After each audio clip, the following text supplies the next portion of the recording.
কেনেকুৱা ৰ'দ গৰম দিছে, ৰাইজ জীয়াই থকাটোৱে একদম টান হৈ গৈছে। আমাৰ ওচৰতে থকা শিৱ মন্দিৰটোলৈ আহিম বুলি ভাবি আছিলোঁ, কলো পাৰি থৈ আছিল, কিন্তু সময়ে মিলা নাছিল মানে আহিবৰ কাৰণে। ফাইনেলি আজি মিলিল বাৰু। এয়া নদী পাৰ হৈ আহিছোঁ, মানে ৰাস্তাৰে গ'লে হয় সেইফালে অকণমান দূৰ হয়, সেইবাবে নদী পাৰ হৈ আহিলোঁ। আৰু নদী এইবাৰ বহুত পানী আহিছিল, ৰাইজ সেইবাবে এনেকৈ শুকাই গৈছে। এইখিনি বালিখিনি দেখিছে যে তাতে খোজ দিব নোৱাৰি, ভৰিৰ অৱস্থা দেখিছেনে, একদম সোমাই যায়।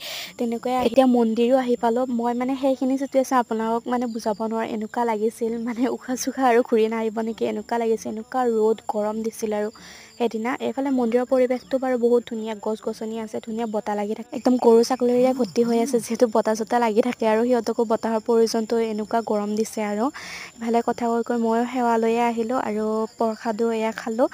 আপোনালোকৰ আটাইৰে কাৰণে বাৰু ভগৱানৰ ওচৰত সেৱা জনাইছোঁ, যাতে সকলোকে ভালে কুশলে ৰাখে, আমাৰ লগতে আপোনালোককো। আৰু ভিডিঅ'টো আজিলৈ ইমানেই আছিল, বাই বাই।